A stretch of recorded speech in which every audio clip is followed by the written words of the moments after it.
আজকে আমরা কথা বলবো রবীন্দ্রনাথ ঠাকুরের লেখা একটি অন্যতম ছোট গল্প মণিহারা নিয়ে। এখন মণিহারা গল্পটাকে যদি আমরা প্রথমে দু চার কথা এই গল্পটা সম্পর্কে বলি, যে রবীন্দ্রনাথ তো প্রচুর গল্প লিখেছেন, বাংলা সাহিত্যে তাঁর হাত ধরেই সার্থক ছোট গল্পের পথ চলা শুরু।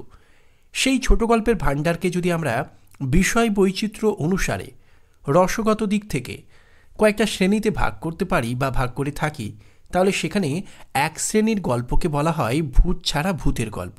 হ্যাঁ, প্রথম পরিচয় যে সেগুলো ভূতের গল্প, কিন্তু সেই গল্পগুলো সম্পর্কে শ্রীকুমার বন্দ্যোপাধ্যায়ের মতো কোনো কোনো সমালোচক বলছেন এগুলো আসলে ভূত ছাড়া ভূতের গল্প। এখন ভূত ছাড়া ভূতের গল্প কথাটার তাৎপর্য কী? না, এই গল্পগুলোর মধ্যে একটা ভৌতিক আবহ আছে, পরিবেশ আছে, কিন্তু ভূতের কোনো দেখা নেই।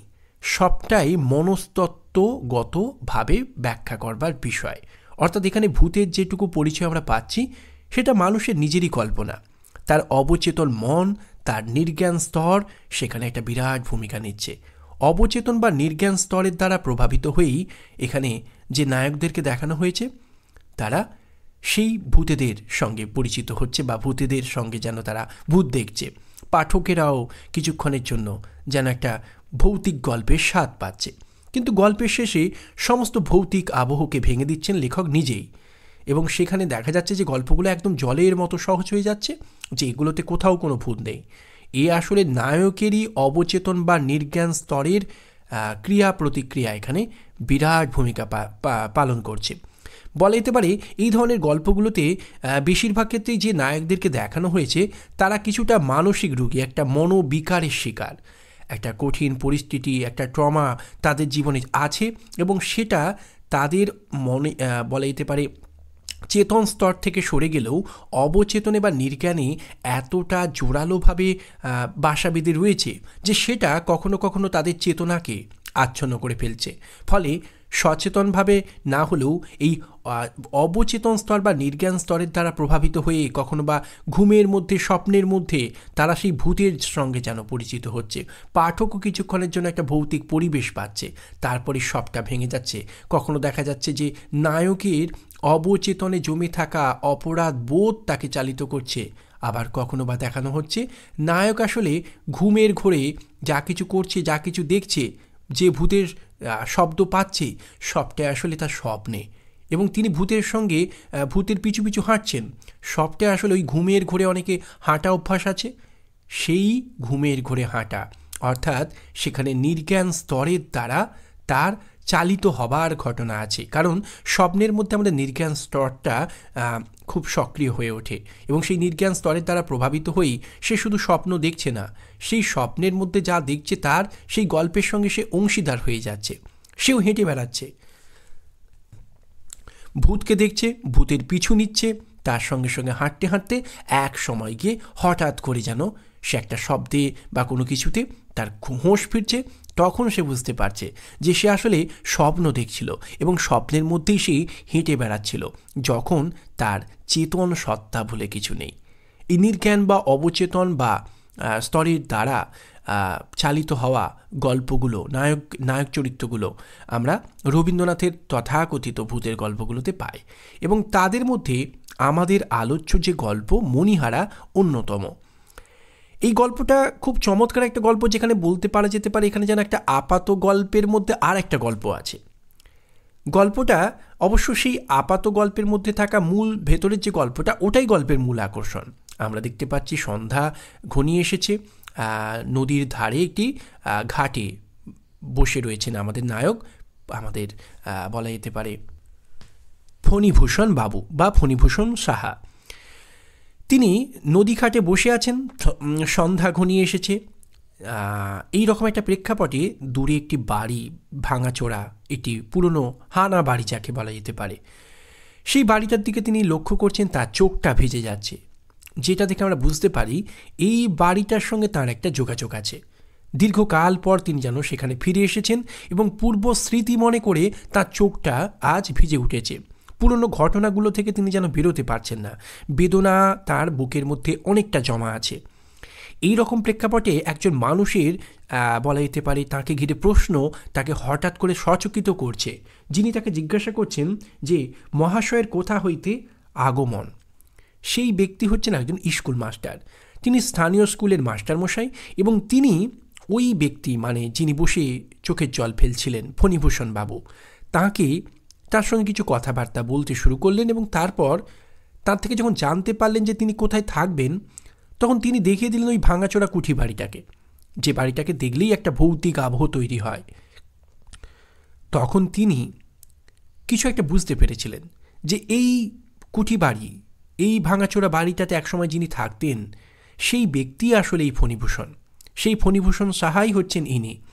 তাই তাঁকে সামনে রেখে তিনি তাঁরই জীবনের গল্পটা শোনালেন, এমনভাবে শোনাতে শুরু করলেন যেন তিনি ওই ব্যক্তিকে চিনতে পারেননি। আসলে স্কুল মাস্টার চিনতে পেরেছিলেন যে এই লোকটি আসলে একা একা এখানে নদীঘাটে বসে রয়েছে এই ভুতুড়ে পরিবেশে। এই লোকটা ওই বাড়িতে থাকতে চাইছে, নিশ্চয়ই ওই বাড়ির পূর্ব ইতিহাসের সঙ্গে এই ব্যক্তির যোগাযোগ আছে। ইনিই সেই নায়ক, ইনিই সেই ফণীভূষণ।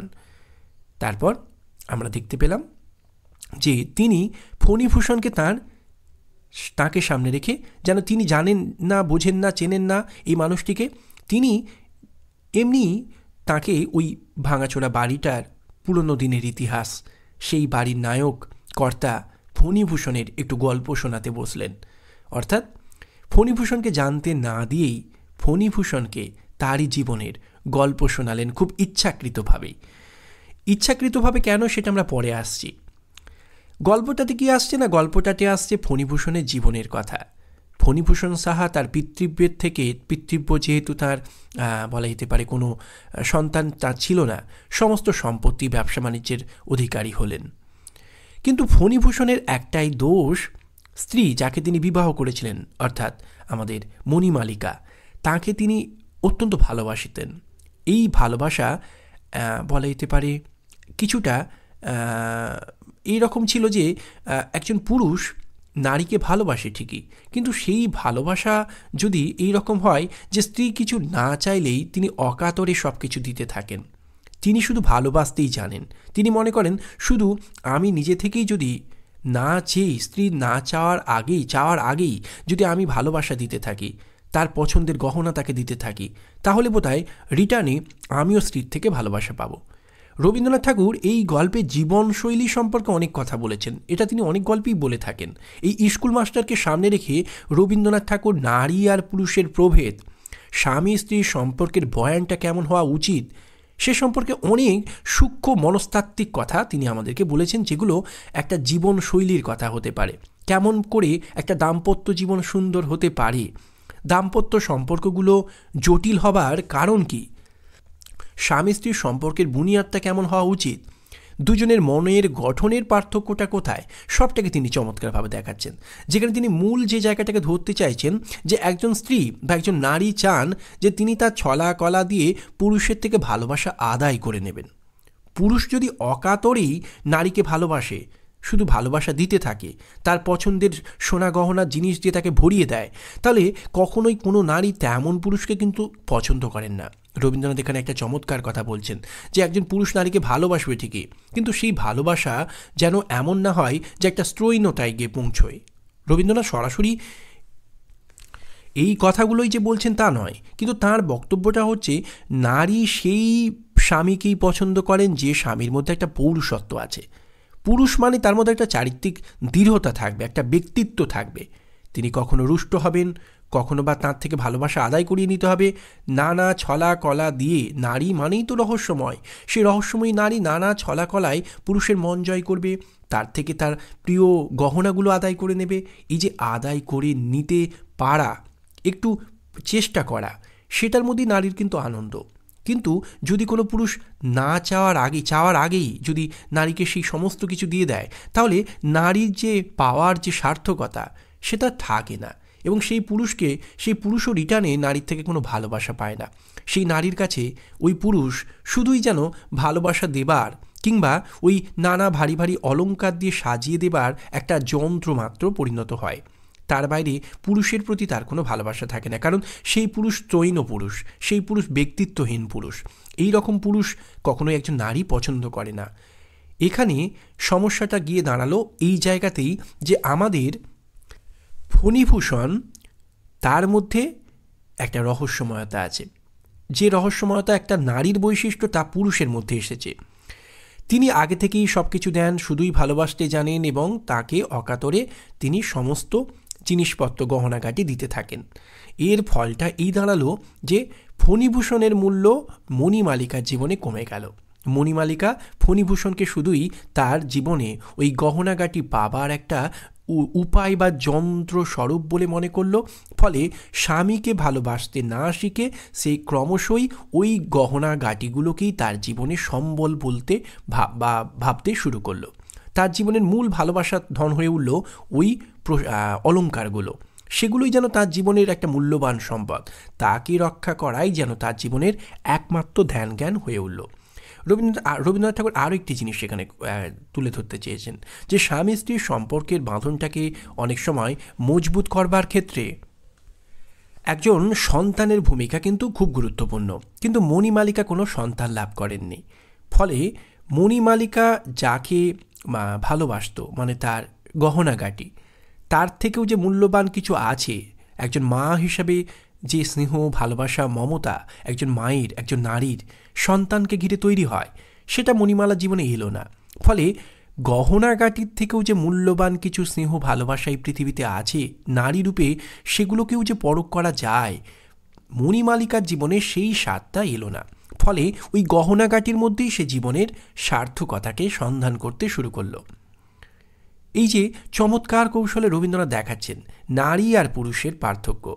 নারী ভালোবাসা আদায় করে নিতে চায়, পুরুষ যদি তা আগে থেকেই দিয়ে দেয়, আগে থেকেই সব কিছু তার জন্য রেডি করে রাখে, প্রস্তুত করে রাখে, এমন পুরুষকে কখনোই কোনো নারী পছন্দ করে না। নারী চায় পুরুষের ব্যক্তিত্বটাকে।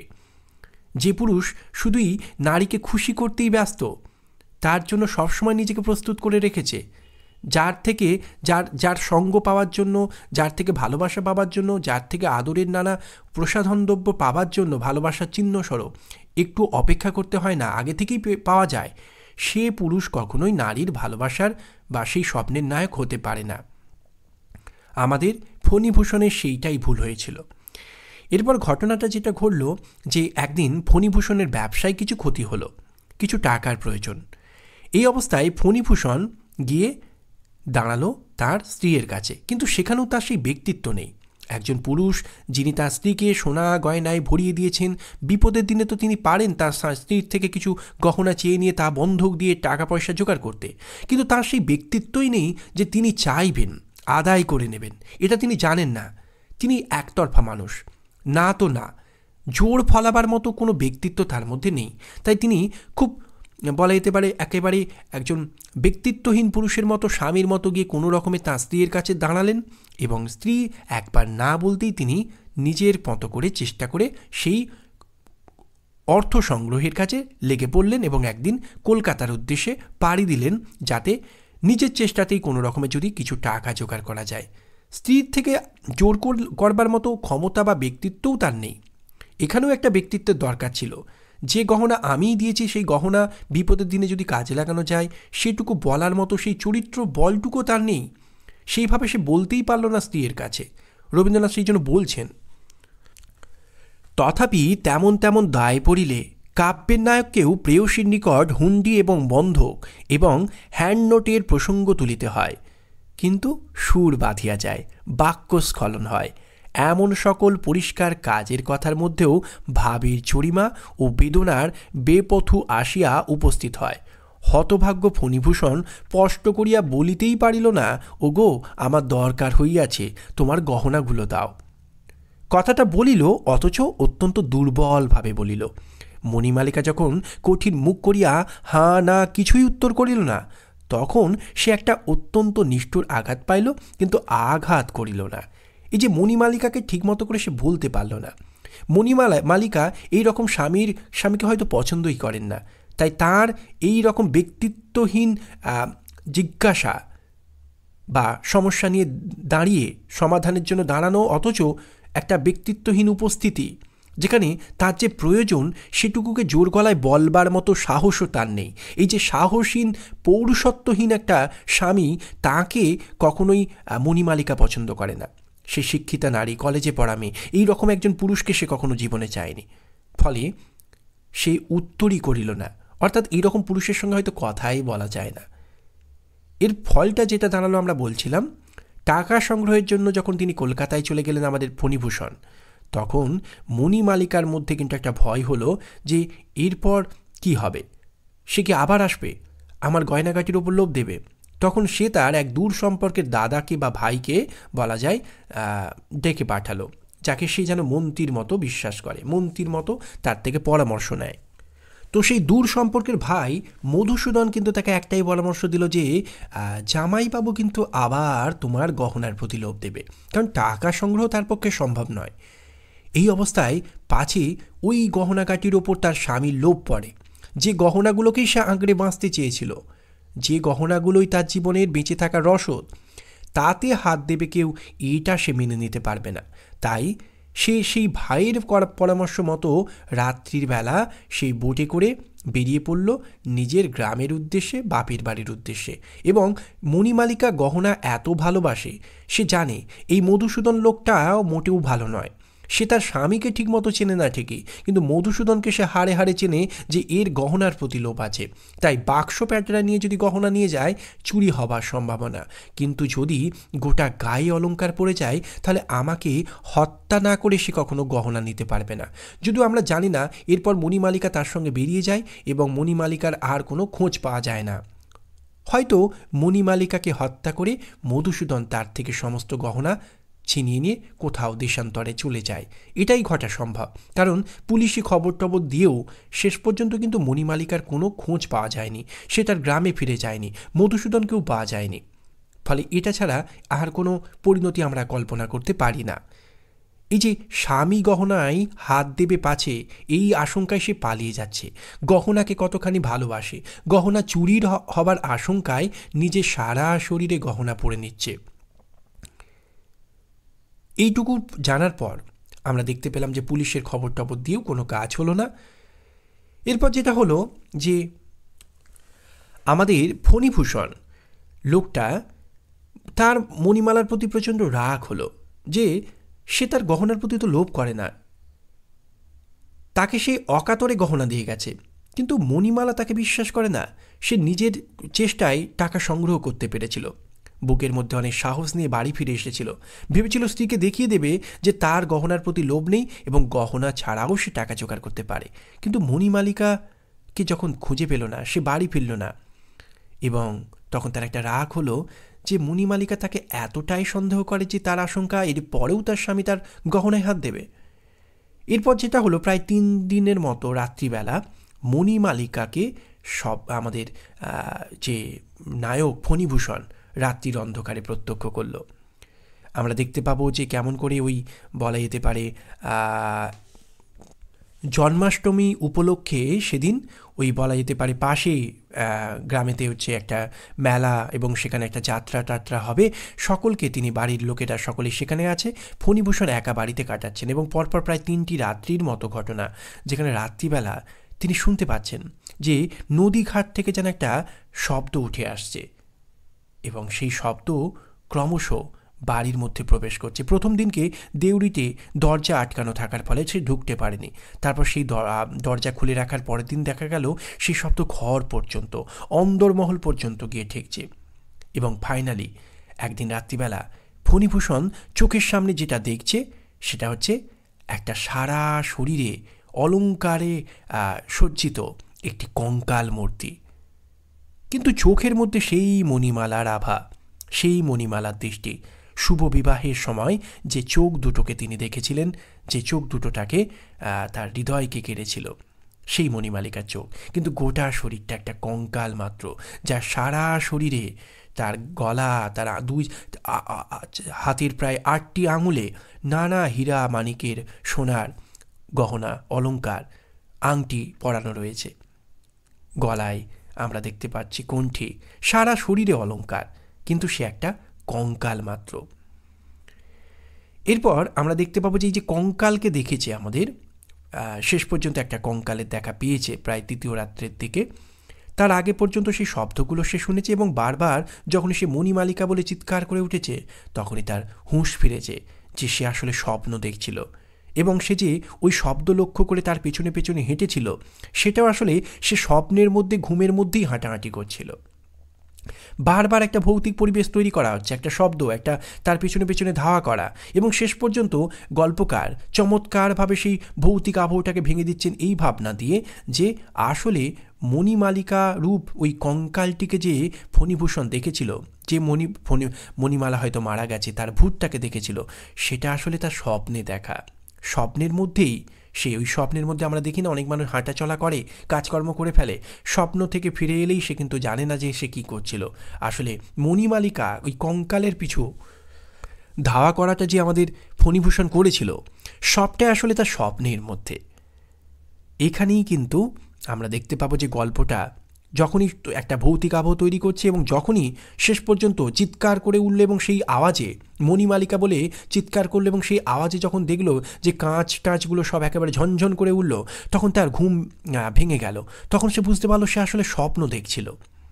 এই যে একটা ভৌতিক আবহ তৈরি এবং স্বপ্ন দেখা বলে তাকে ভেঙে দেওয়া, একটা ভৌতিক আবহ তৈরি এবং বারবার সেটাকে আবারও এই সত্য দিয়ে ভেঙে দেওয়া যে সবটাই আসলে ফণিভূষণের কল্পনা মাত্র, সবটাই তার স্বপ্নে দেখা। সে যে ভূতের পিছু নিয়েছিল সেটাও আসলে স্বপ্নের মধ্যেই সে হাঁটা চলা করছিল। এরকম তো হয়, আমরা জানি সে ঘটনাগুলো। তাহলে এই গল্পে ভৌতিক আবহ আছে ঠিকই, কিন্তু সবটাই আসলে আমাদের ফণিভূষণের সৃষ্টি করা।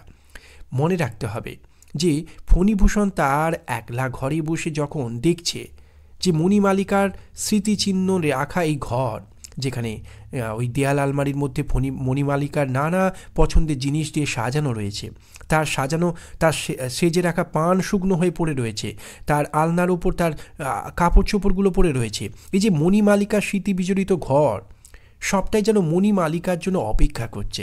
সেই অপেক্ষায় থাকতে থাকতে ঘুমের ঘোরে ফণিভূষণ সেই মণিমালিকাকেই চাক্ষুষ করছে এবং ঘুম ভাঙলেই বুঝতে পারছে যে যে ভূতকে সে দেখেছে, যে মণিমালিকার উপস্থিতি সে লক্ষ্য করেছে, সবটাই আসলে একটা কল্পনা, স্বপ্ন মাত্র।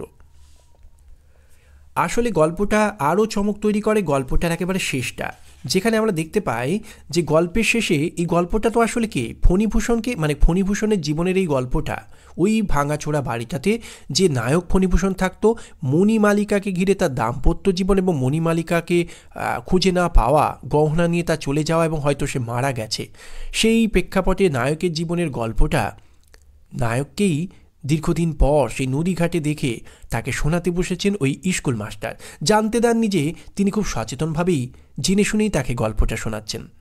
আসলে তিনি তাকে, ফণিভূষণকে তারই জীবনের গল্প শোনাচ্ছেন। ফণিভূষণকে তিনি যে চিনতে পেরেই তাকে তার জীবনের গল্প শোনাচ্ছেন, এটা কিন্তু বুঝতে দেননি যে তিনি ফণিভূষণকে চিনতে পেরেছেন। আগে থেকে সেই গল্পটা শোনানোর পর ফণিভূষণই জানাচ্ছেন যে তিনিই সে ফণিভূষণ। তখন না আমাদের স্কুল মাস্টার বলছেন, স্কুল মাস্টার কিছুমাত্র লজ্জিত না হইয়া কহিলেন, আমি তাহা হইলে ঠিকই অনুমান করিয়াছিলাম। এই যে ফণিভূষণ বলছেন আমারই নাম শ্রীযুক্ত ফণিভূষণ সাহা, তখন তিনি বলছেন আমি তাহা হইলে ঠিকই অনুমান করিয়াছিলাম। অর্থাৎ গল্পকথক এই স্কুল মাস্টার খুব ইচ্ছাকৃতভাবে ফণিভূষণকে তারই জীবনের গল্প শোনাচ্ছেন এবং সেই গল্পটা যখন শোনাচ্ছেন তখন মনে হচ্ছে কি যে এই গল্পটা আসলে বিশ্বাস্য কিনা আমরা দেখতে পাই যখন তিনি জিজ্ঞাসা করছেন। এই যে গল্প কথকের সামনে আমাদের ফণিভূষণ বলছেন যে আমাকে জিজ্ঞাসা করিলেন আপনি কি এই গল্প বিশ্বাস করিলেন না? আমি অর্থাৎ ফণিভূষণ জিজ্ঞাসা করিলাম আপনি কি ইহা বিশ্বাস করেন? তিনি কহিলেন না। অর্থাৎ ফণিভূষণকে ঘিরে যে গল্পটা আমাদের গল্পকথক শোনাচ্ছেন ফণিভূষণকেই, যেটার মধ্যে একটা ভৌতিক গল্প বা ভৌতিক বিষয় আছে, সেটা ফণিভূষণের সামনে ফণিভূষণ তো বিশ্বাস করছে কি করছে না সেটা একটা প্রশ্ন। ফণিভূষণ তো জানিয়ে দিচ্ছে যে আপনি নিজে কি বিশ্বাস করেন? তখন স্কুল মাস্টার নিজেই বলছেন যে না। অর্থাৎ স্কুল মাস্টার নিজেই যে এই গল্পটা নিজে ফেঁদেছেন। ফণিভূষণকে ঘিরে তাঁর স্ত্রী মণিমালিকাকে ঘিরে একটা দাম্পত্য সংকট ছিল, কিন্তু এই ভূত দেখা, ভূতের প্রসঙ্গ, এগুলো যে আমাদের ফণিভূষণকে সামনে রেখে আমাদের গল্পকথক স্কুল মাস্টার শোনালেন, এটা যে একটা কাল্পনিক গল্প এবং মণিমালিকাকে ঘিরে এই গল্পটা যে একান্তভাবেই স্কুল মাস্টারের নিজের বানানো গল্প, এটা কিন্তু গল্পকথক আমাদের রবীন্দ্রনাথ ঠাকুর গল্পের শেষে ধরিয়ে দিচ্ছেন যে এই পুরো গল্পটা বাস্তবে ঘটেছিল কিনা আমরা জানি না, সবটাই আসলে এই স্কুল মাস্টারের কারসাজি, তিনি গল্পটা বানিয়েছেন। কিন্তু লক্ষ্য করবার বিষয়, সবথেকে মজার বিষয়, যে গল্পটা বানানো হলেও বিশেষত যখন তিনি এক জায়গায় জিজ্ঞাসা করছেন আপনার স্ত্রীর নাম কি ছিল, তখন আমাদের ফণীভূষণ বলছেন আমি কহিলাম নিত্যকালী। এই যে ফণীভূষণ বলছেন নিত্যকালী, তিনি গল্পটা ফেঁদেছিলেন কাকে নিয়ে? মণিমালিকাকে নিয়ে। কিন্তু তিনি বলছেন, অর্থাৎ যার গল্প সেই ফণীভূষণ বলছেন নিত্যকালী, অর্থাৎ মণিমালিকা নয়, নিত্যকালী শব্দটা ব্যবহার করবার মধ্য দিয়েই যে এই গল্পটা আগাগোড়া বানানো একটা গল্প, সেটা কিন্তু প্রমাণিত। যাকে তিনি মণিমালিকা বলছেন তার নাম যে মণিমালিকাই ছিল না, তার আসল নাম যে নিত্যকালী, এটা থেকেই প্রমাণিত হয় যে এই গল্পটা আগাগোড়া একটা বানানো গল্প। কিন্তু মনে রাখতে হবে যে রবীন্দ্রনাথের হাতে এই বানানো গল্প কেন তৈরি করা, এটা একটা খুব উদ্দেশ্যপ্রণোদিত একটা গল্প। আসলে স্কুল মাস্টারও জানেন যে তিনি যে গল্পটা তৈরি করেছেন এটার মধ্যে অনেকটা কল্পনা, অনেকটা তাঁর বাস্তবতা, অনেকটা কল্পনা আছে। ফণীভূষণ আর তাঁর স্ত্রীর গল্প, তার নাম যাই থাক, নিত্যকালী হোক বা মণিমালিকাই হোক, তাকে নিয়ে কিছু কানাঘুষো গল্প আছে। তিনি গহনা ভালোবাসতেন, সবটাই সত্য, এবং গহনার জন্যই তিনি হয়তো একদিন স্বামীর কাছ থেকে পালিয়ে গিয়েছিলেন, এটাও সত্য। কিন্তু বাকি ঘটনাগুলো তার জীবনে, এই যে আবার মণিমালিকাকে স্বপ্নে দেখা বা তার ভূত দেখা, এই সবটাই আসলে তার বানানো। এটা আসলে এক ধরনের থেরাপি। আমরা আমাদের অনেক অতীতের ট্রমা থাকে, আমাদের জীবনের গল্পগুলোকে যদি আমরাই খুব ভালো করে আমাদেরকে বোঝানো হয়, নিজেদের জীবনের গল্পটাকে যদি নিজেরা একেবারে চাক্ষুষ দেখতে পারি, বিশ্লেষণ করতে পারি, বলা যেতে পারে একজন সাইকোলজিস্ট, তার কাছে যদি আমি আমার জীবনের সমস্যা নিয়ে দাঁড়াই, আমার জীবনের ভয়, উদ্বেগ, শঙ্কা, আমার জীবনের পুরনো কোনো অতীতের প্রসঙ্গ যা থেকে আমি বেরিয়ে আসতে পারছি না, সেটা থেকে বেরিয়ে আসার উপায় কি? না, একজন কাউন্সিলর, একজন যিনি আমাদেরকে বলা যেতে পারে সাইকো ট্রিটমেন্ট করেন, তার প্রথম কাজটাই হচ্ছে আমার জীবনের যে ঘটনাগুলোর মধ্যে আমি আষ্টে পৃষ্ঠে বাঁধা পড়েছি সেগুলোকে অ্যানালাইসিস করে দেখানো। সেলফ কাউন্সিলিং কি না, নিজের ঘটনাগুলোকে, নিজের সঙ্গে যা ঘটছে নিজেকে অ্যানালাইসিস করা। ঘটনাগুলোর মধ্যে আমি আছি, আমারই জীবনের ঘটনা, সেই ঘটনা থেকে একটু বেরিয়ে আসি, এই ঘটনাটার বাইরে সরে যায়, বাইরে দাঁড়িয়ে নিজের জীবনটাকে দেখি, ব্যাখ্যা করি যে কি হয়েছে বা কি না হয়েছে। এই যে অ্যানালাইসিস করা, একটা দূরত্ব তৈরি করা নিজের জীবন থেকে, এটা কি করে না আমার জীবনটাকে, যেটা আমারই জীবন অথচ আমি সেই জীবনের যে গণ্ডিটা তার মধ্যে নেই, তার বাইরে আমার জীবনটাকেই যেন অন্যের জীবন করে দূর থেকে দেখছি, যে দেখাটা আমাকে আত্মমোহিত মানে সম্মোহিত করে থাকা থেকে বিরত করে। কারণ নিজের জীবনের মধ্যে নিজে দাঁড়িয়ে থাকলে সেই জীবনটার মধ্যে আমরা মোহিত হয়ে থাকি, সম্মোহিত থাকি, তাকে যুক্তিতর্ক দিয়ে যথাযথভাবে তার কার্যকারণ সূত্র দিয়ে বিচার করতে পারি না, যেহেতু তার মধ্যেই আমি আছি। সেখান থেকে একটা দূরত্ব তৈরি করলে আমরা তাকে অ্যানালাইসিস করবার জায়গাটাই থাকি। ওই একটা কথা আছে, বিষে বিষক্ষয়। অ্যারিস্টটল তার পোয়েটিক্সে যে ট্র্যাজেডি তত্ত্ব বলেছিলেন, সেখান নিয়ে তার মূল ব্যাখ্যা দিতে গিয়ে তার যারা সেই পোয়েটিক্সের ট্র্যাজেডি তত্ত্বকে নিয়ে পরবর্তীকালে যারা তার ব্যাখ্যা দিয়েছেন, বুচার বা বাইওয়াটার, এরকম অনেকে, তারা অনেকেই অ্যারিস্টটলের ক্যাথারসিস শব্দটার ব্যাখ্যা দিতে গিয়ে বলেছিলেন যে অনুভূতির বিমোক্ষণ, অর্থাৎ আমাদের প্রত্যেকের মধ্যেই অতলান্ত দুঃখ থাকে, ট্র্যাজেডি আমাদের সেই দুঃখকে জাগিয়ে দিয়ে আমাদের ভেতরে দুঃখের বা বেদনার ভারসাম্যটাকে রক্ষা করে। রবীন্দ্রনাথ একটি চমৎকার কথা বলেছিলেন যে বাস্তবে আমরা কেউ দুঃখ পেতে চাই না, কিন্তু সাহিত্যে দুঃখ আমাদেরকে কি করে, নায়কের সঙ্গে একাত্ম হতে সাহায্য করে, এবং তার দুঃখটার মধ্য দিয়ে আমরা নিজেদের দুঃখটাকে অ্যানালাইসিস করতে পারি। এই যে বাস্তবে আমাদের হারানোর ভয় থাকে, কেউ আমরা হারাতে চায় না, কিন্তু সাহিত্যে নায়কের হারানোর গল্প, যেখানে আমি তার সঙ্গে একাত্ম হলাম, আমাকে হারাতে হলো না, কিন্তু নায়কের হারানোটাকে আমি ফিল করতে পারলাম, এটা কি করে আমার দুঃখ কষ্টটাকে, যেটা ভেতরে জমা রয়েছে, অবদমিত আছে, সেই অবদমিত আবেগটাকে বের করে দিতে সাহায্য করে। আসলে আমাদের মানসিক কষ্টের সবথেকে বড় জায়গাটা হচ্ছে অবদমন, আমাদের নির্জ্ঞান স্তর, আমাদের ইথ, যেটাকে ফ্রয়েড তার তত্ত্বে বলেছেন যে আমাদের মনের সবথেকে গভীরতম বিরাট স্তরটা হচ্ছে ঈদের স্তর, যাকে আরেকভাবে বলা হয় নির্জ্ঞান স্তর। এই নির্জ্ঞান স্তরে কি হয়, আমরা যা কিছু অবদমিত করে রাখি তা জমা থাকে, এবং সেটাই অনেক সময় স্নায়বিক উত্তেজনা তৈরি করে, ভয় তৈরি করে, যে ভয়ের কারণ বাইরে নয়, আমার ভিতরে অবদমিত চিন্তাগুলো। যাকে আমি সচেতনভাবে দাবিয়ে রেখেছি। আসলে আমরা যেটা বলছিলাম যে এই স্কুল মাস্টার হচ্ছেন এখানে আমরা বলতে পারি খুব একদম সহজ ভাষায় যে তিনি যেন আমাদের ফণীভূষণের জীবনে একজন দক্ষ সাইকোলজিস্টের কাজ করছেন। তিনি চিনতে পেরেছিলেন এই ব্যক্তি একজন আর কেউ নন, তিনি এখানে বসে চোখের জল ফেলছেন মানে ইনি অন্য কেউ হতে পারেন না, এই ভুতুরে বাড়ির সামনে আর কেউ বসে থাকতে পারে না, এ সেই আমাদের ফণীভূষণ। তাই নিজের জীবনের যে কষ্টগুলো তার ভেতরে অবদমিত ছিল তাকে জাগিয়ে দিয়ে তার অনুভূতির বিমক্ষণ ঘটাতে চেয়েছিল, তারই জীবনের গল্পটাকে একটা দূরত্ব তৈরি করে তাকেই শুনিয়ে। অর্থাৎ ফণীভূষণ আমাদের স্কুল মাস্টারের মুখে তারই জীবনের গল্প শুনলেন, অথচ একটু অন্যরকমভাবে, এবং সেই গল্পটা দিয়ে তিনি আমাদের স্কুল মাস্টার মণিমালিকাকে ঘিরে আমাদের ফণীভূষণের যা কিছু চিন্তা ভাবনা, তার যা কিছু ভুল বোঝাবুঝি, তার উপর নির্ভরতা, যা কিছু জায়গা সেখানে যা কিছুটাকে আষ্টে পিষ্টে আঁকড়ে রেখেছে, তার কষ্টটাকে তৈরি করছে, সেটাকে অ্যানালাইসিস করতে সাহায্য করেছে। সেখানে হয়তো আজকের দিনে দাঁড়িয়ে একটা কথা বলে ফেললে আমরা হয়তো অনেক নারীবাদীরা তার বিরুদ্ধে কথা বলতে পারেন, এর অনেক রকম ব্যাখ্যা হয়। এই গল্পটাকে আমরা দেখেছি বিভিন্ন পণ্ডিতেরা নানাভাবে ব্যাখ্যা করেছেন, সেগুলো তাঁদের মতো। কিন্তু খুব সহজ ভাষায় বলতে গেলে প্রকৃতি যাই থাক, ফণীভূষণের স্ত্রী মণিমালিকা তো আসলে স্বামীকে ভালোবাসতে পারেননি, তিনি ভালোবেসেছেন গহনাগুলোকে।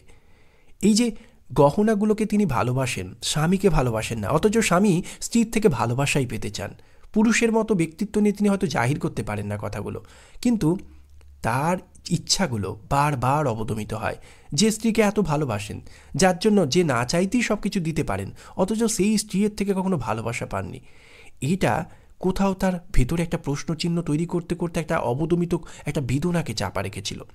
তিনি কিছুতেই এই বলা যেতে পারে মণিমালিকার মোহ থেকে বেরোতে পারছেন না। মণিমালিকাকে হারিয়েও তিনি সেই পুরনো ট্রমার মধ্যে ডুবে রয়েছেন। তাহলে তার থেকে বেরিয়ে আসার উপায় কি? না, মণিমালিকার স্বরূপটাকে তাকে চিনিয়ে দেওয়া, যে তুমি যে স্ত্রীর জন্য আজও চোখের জল ফেলো, সে আসলে কে ছিল তোমার জীবনে।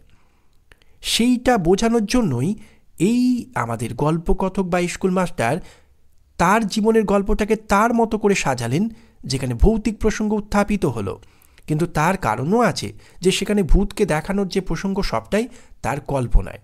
কিন্তু কল্পনাই হলেও, কল্পনায় বা স্বপ্নে হলেও, স্বপ্নে কেন আসে সবটাকেই তো তিনি এখানে দেখাবার চেষ্টা করেছেন। স্বপ্ন তো অকারণ নয়। ফ্রয়েড তো বলেছেন স্বপ্নের মূল কারণ হচ্ছে আমাদের নির্জ্ঞান স্তর, আমাদের ঈদের স্তর, আমাদের অবদমিত আবেগ, কামনা, বাসনা, ইচ্ছা, আমাদের অবদমিত ভাবনাগুলোই তো স্বপ্নের মধ্যে আসে।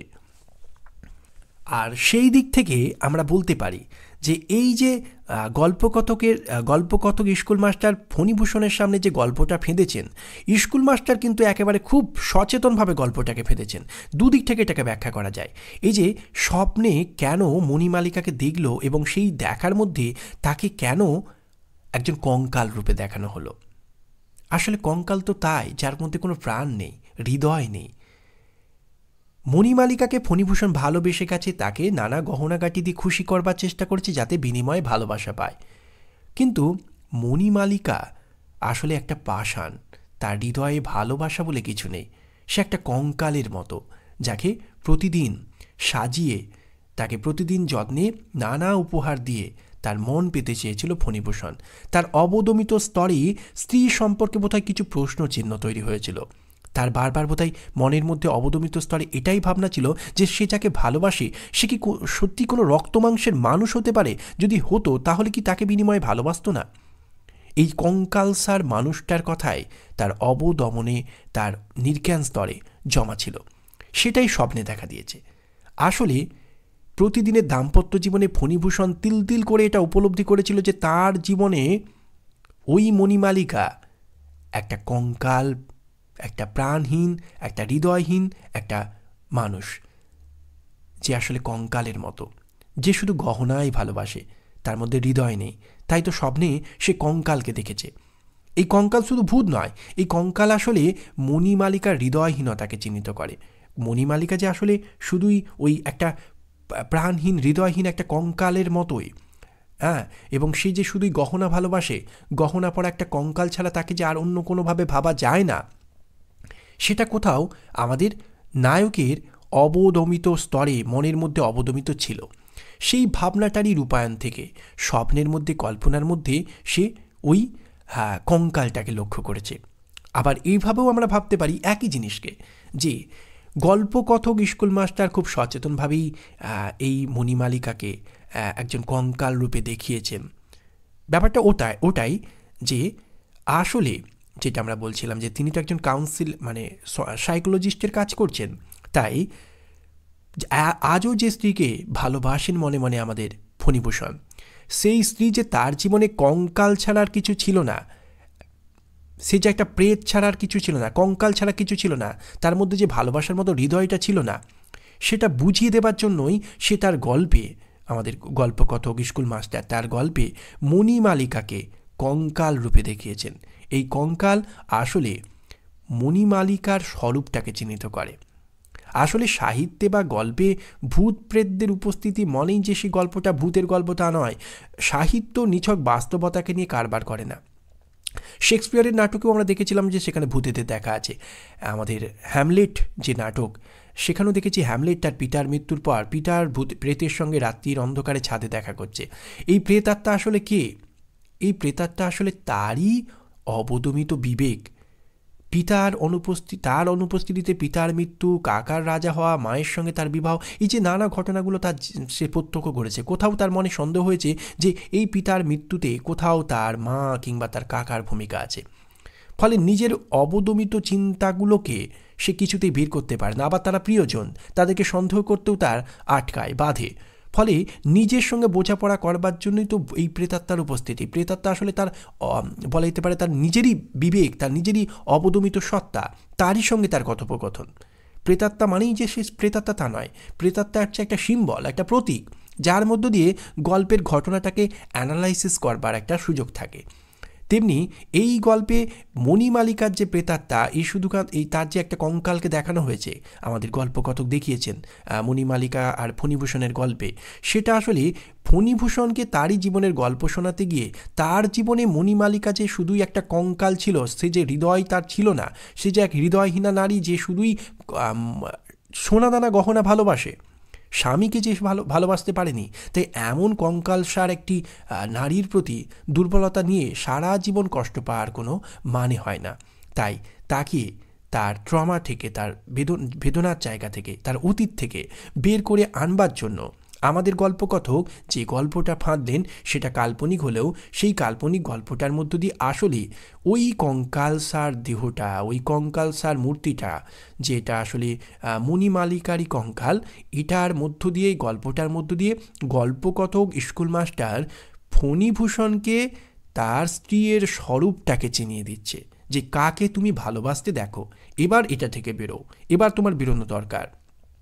একটা কঙ্কালসার প্রাণহীন হৃদয়হীন একটা মানুষকে, যার হৃদয়ে দয়া মায়া ভালোবাসা কিছুই নেই, যে শুধুই গহনা ভালোবাসে, যে স্বামীর বিপদের দিনে গহনার লোভে, গহনাকে বাঁচানোর জন্য পালিয়ে যেতে পারে, সেই রকম একটা মানুষকে, সে তো কঙ্কালসার একটা মানুষ যার গায়ে সারা গায়ে অলংকার, এই রকম মানুষকে ভালোবেসে সারা জীবন কষ্ট পাওয়ার কোনো মানে হয় না। ফলে ফণীভূষণের জীবনের গল্পটাকে, তার জীবনে এইরকমই ঘটনা ঘটেছিল, আমরা ওই যে বললাম ঘটনাটা হয়তো সত্য, কিন্তু এই কঙ্কাল দেখার প্রসঙ্গটা তো সম্পূর্ণ বানানো। এই বানানো গল্পটা আসলে ফণীভূষণের জীবনে মণিমালিকার অবস্থান বা স্বরূপটাকে, স্ত্রীর অবস্থানটাকে তার জীবনে চিনিয়ে দিতে একটা বিরাট ভূমিকা নিচ্ছে। ফলে সেই দিক থেকে এই গল্প ভূতের গল্প হলেও এ আসলে ভূত ছাড়া ভূতের গল্প, সবটাই এখানে নির্জ্ঞান বা অবদমিত স্তরের একটা বিরাট এখানে ভূমিকা আছে। এবং সর্বোপরি সেই নির্জ্ঞান বা অবদমিত স্তরের গল্পটা ফেঁদেছেন স্কুল মাস্টার সম্পূর্ণ কৌশলে, সচেতনভাবে ফণীভূষণকে তার ট্রমা থেকে বেরিয়ে আসবার জন্য। রবীন্দ্রনাথ ঠাকুরের মণিহারা গল্প নিয়ে আজকের আলোচনা এখানে সমাপ্ত। আলোচনা ভালো লাগলে চ্যানেলটির সঙ্গে থাকবেন। বাংলা সাহিত্য চর্চার সঙ্গে থাকার জন্য সবাইকে ধন্যবাদ।